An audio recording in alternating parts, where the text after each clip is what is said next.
अभी अभी आलीशान परिवार में वापस लाई गई असली बेटी जब पहले दिन एलीट स्कूल पहुंची तो उसने अपने सहपाठियों को एक खास परिचय उपहार दिया। उस पैकेट में सिर्फ उसकी पहचान साबित करने वाली डीएनए रिपोर्ट ही नहीं थी, बल्कि अनाथालय से मिला उत्कृष्ट छात्र प्रमाण पत्र भी था। उसकी इस अनोखी चाल को देखकर नकली बेटी के दांत पीसने लगे। वह सोच रही थी कि सहानुभूति बटोरकर पूरी क्लास को अपने पक्ष में कर लेगी, लेकिन लड़की की एक बात ने उसकी सालों से बनाई गई अमीर घराने की बेटी वाली छवि को चकनाचूर कर दिया। तुम्हारी असली माँ जेल से बाहर आ गई क्या? चाहो तो मैं उसे ढूंढने में मदद कर दूं। भले ही वह अपराधी रही हो, लेकिन आखिर वह तुम्हारी माँ है। नकली बेटी को क्या पता था कि यह तो बस शुरुआत थी। असल में यह लड़की पहले शॉर्ट ड्रामा इंडस्ट्री में छोटे छोटे किरदार निभाती थी। चाहे सौतन का रोल हो, नकली अमीर बेटी का, या फिर खलनायिका का। नायिका को फंसाने वाले हर हथकंडे और संवाद उसे जुबानी याद थे। लेकिन 3 दिन पहले अचानक गु परिवार के दंपति उसके पास आए और बताया कि वही उनकी वर्षों पहले बिछड़ी हुई असली बेटी है। इस तरह एक साधारण लड़की रातों रात करोड़पति परिवार की वारिस बन गई। मगर जैसे ही वह घर पहुंची, नकली बेटी बड़े प्यार से उसका स्वागत करने लगी और यहाँ तक कह दिया कि वह अपना कमरा भी उसे दे देगी। उसे क्या पता था कि उसके सारे ड्रामे लड़की के सामने बिल्कुल फीके पड़ने वाले हैं। लड़की ने भी इतनी शानदार मासूमियत दिखाई कि चालाक नकली बेटी खुद को उसके सामने छोटा महसूस करने लगी। कमरे में पहुंचते ही लड़की ने आंसू भरी आंखों से अनाथालय के कठिन दिनों की कहानी सुनाई, जहां उसे अक्सर भूखा रहना पड़ता था और अच्छे कपड़े भी नसीब नहीं होते थे। यह सुनकर उसकी मां का दिल पसीज गया और उन्होंने तुरंत उसे 5 मिलियन युआन वाली ब्लैक कार्ड दे दी। लेकिन तभी सोफे पर बैठे बड़े भाई ने इसका विरोध किया। हालांकि माता पिता का पूरा ध्यान अपनी नई मिली बेटी पर था, इसलिए उन्होंने बेटे की बात को नजरअंदाज कर दिया और लड़की को साथ लेकर खाने की मेज पर चले गए। खाने के दौरान नकली बेटी ने मुस्कुराते हुए उसके लिए गर्म सूप परोसा। वह उसे नीचा दिखाना चाहती थी, लेकिन उसकी चाल उसी पर उलटी पड़ गई और सूप खुद उसी के कपड़ों पर गिर गया। बेबस होकर उसे यह अपमान चुपचाप सहना पड़ा। सिर्फ एक दिन में लड़की पूरे परिवार की सोच समझ चुकी थी। माता पिता उसे दिल से अपनाना चाहते थे, लेकिन बड़ा भाई आंख बंद करके नकली बेटी का समर्थन करता था।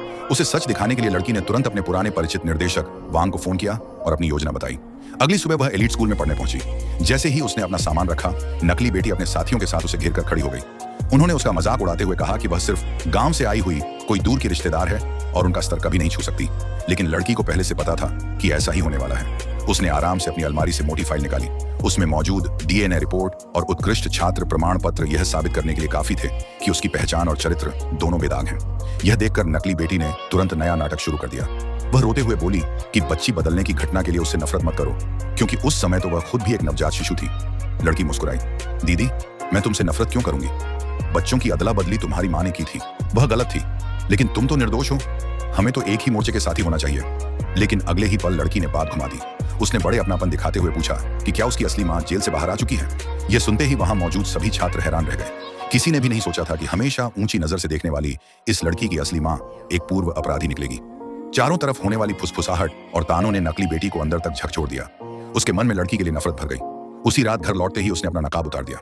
वह गुस्से में लड़की के पास पहुंची और बोली, यह मत समझना कि थोड़ी सी चालाकी दिखाकर तुम मम्मी पापा और बड़े भाई का प्यार जीत लोगी। अगर समझदार हो तो खुद ही यहाँ से चली जाओ, वरना मैं तुम्हारी ऐसी बदनामी करूंगी कि कहीं मुंह दिखाने लायक नहीं रहोगी। उसे लगा था कि यह सुनकर लड़की डर जाएगी, लेकिन लड़की ने उल्टा उसकी पूरी योजना पहले ही बता दी। दीदी, क्या तुम यह कहना चाहती हो कि जन्मदिन की पार्टी में मुझे सबक सिखाओगी?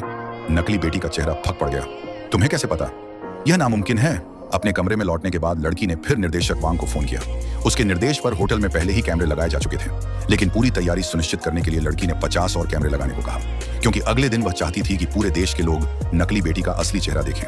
मैंने 180 बार खलनायिका का किरदार निभाया है। अब आखिरकार मेरी बारी है मुख्य किरदार बनने की। कुछ ही समय बाद नकली बेटी का जन्मदिन समारोह आ गया।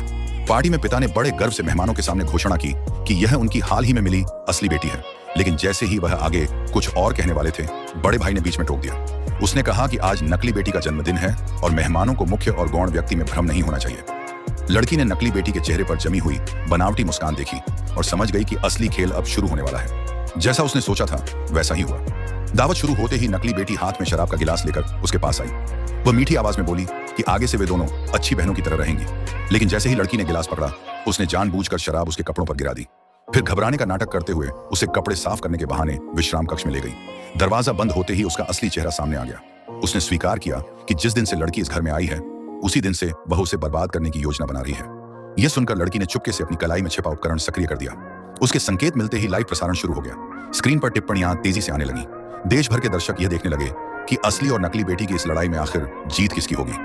उधर नकली बेटी पागलों की तरह लड़की को सोफे पर धक्का देते हुए चिल्लाई, आज के बाद गु परिवार में सिर्फ एक ही बेटी रहेगी और वह मैं हूं।